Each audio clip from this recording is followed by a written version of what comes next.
तो मंगलवार को भोपाल में मोहन कैबिनेट की बैठक हुई, जिसमें कैबिनेट ने कई अहम प्रस्तावों पर अपनी मोहर लगाई है। बैठक के बाद मोहन सरकार के फैसलों के बारे में डिप्टी सीएम राजेंद्र शुक्ल ने विस्तार से जानकारी दी। इस रिपोर्ट में देखिए किन अहम फैसलों पर सरकार ने निर्णय लिया।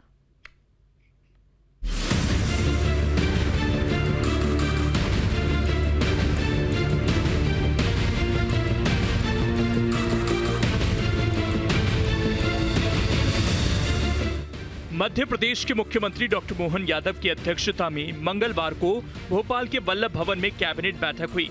इस बैठक में कई अहम फैसलों पर कैबिनेट की मोहर लगी, जिसकी जानकारी बैठक के बाद डिप्टी सीएम राजेंद्र शुक्ल ने दी। उन्होंने बताया कि प्रदेश में जल गंगा संवर्धन अभियान के खत्म हो जाने के बाद अब सरकार 1 जुलाई से 15 सितंबर तक एक पेड़ मां के नाम शुरू कर रही है। इस अभियान की घोषणा सोमवार को सीएम मोहन यादव ने खंडवा में जल गंगा संवर्धन अभियान के समापन समारोह में की थी। 1 जुलाई से 15 सितंबर तक अभी दूसरा अभियान की शुरुआत हो रही है, एक पेड़ मां के नाम, जिसमें कि पूरे प्रदेश भर में यह अभियान चलेगा। उसी प्रकार से जैसे जल गंगा संरक्षण अभियान चला है, वृक्षारोपण को जन आंदोलन बनाना उद्देश्य है, क्योंकि हम सब जानते हैं कि वृक्षारोपण से ही हम क्लाइमेट चेंज और पर्यावरण की जो चुनौतियां हैं उसका सामना कर सकते हैं। कैबिनेट की बैठक में इसके अलावा भी कई महत्वपूर्ण निर्णय लिए गए, जैसे कि मूंग और उड़द की एमएसपी पर खरीदी का निर्णय लिया गया। 4 जुलाई को लैपटॉप और साइकिल का वितरण होगा। 3 नए जिलों में नए अनुसूचित जाति जनजाति कार्यालय खुलेंगे। राष्ट्रीय रक्षा विश्वविद्यालय के लिए 10 एकड़ जमीन उपलब्ध कराई जाएगी। क्षतिग्रस्त पुलों को चिन्हित कर उनका निर्माण कराया जाएगा। 4 जुलाई को लैपटॉप वितरण युवाओं तक पहुँचने का कार्यक्रम होगा, जिसमें लैपटॉप का वितरण भी होगा। साइकिल डिस्ट्रीब्यूशन जो चल रहा है उसका भी कार्यक्रमों में भी भागीदारी होगी। सभी प्रभारी मंत्री, विधायक सब इसमें हिस्सा लेंगे। ऐसा निर्देश मुख्यमंत्री जी ने आज कैबिनेट में दिया है।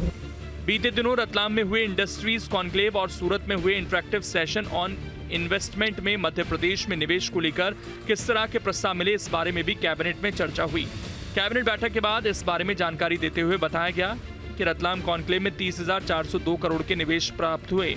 इसमें 35,000 रोजगार के अवसर मिलेंगे। वहीं सूरत में 15,710 करोड़ के निवेश प्राप्त हुए। 4.25 लाख से अधिक हितग्राहियों को 3,861 करोड़ का ऋण वितरण किया गया। कॉन्क्लेव में 30,402 करोड़ के निवेश प्रस्ताव प्राप्त हुए हैं। इसमें 35,000 रोजगार के अवसर सृजित होना संभावित है। इसी प्रकार से पिछले दिनों गुजरात के सूरत में भी निवेशक संवाद कार्यक्रम आयोजित हुआ, जिसमें मुख्यमंत्री जी स्वयं गए थे। डायमंड सिटी सूरत में 29 जून 25 को यह इंटरैक्टिव सेशन हुआ। 15,710 करोड़ के निवेश प्रस्ताव प्राप्त हुए, जिनमें लगभग 11,250 रोजगार सृजन की संभावना है। मोहन कैबिनेट की बैठक में मंगलवार को छोटे बड़े कई और निर्णय लिए गए, जो कि शिक्षा और ग्रामीण विकास से जुड़े हुए थे। वृंदावन ग्राम योजना को मंजूरी दी गई, जिससे गाँव के विकास को जोर मिलेगा। आज के कैबिनेट के एजेंडे में मुख्यमंत्री वृंदावन ग्राम योजना को अनुमोदन किया गया है। ये हर विधानसभा में एक ऐसे गांव का चयन किया जाएगा जिसकी पॉपुलेशन न्यूनतम 2000 होगी। उसमें 500 गौवंश कम से कम होने चाहिए और उसमें एक आदर्श ग्राम की परिकल्पना को इस योजना के अंतर्गत साकार किया जाएगा।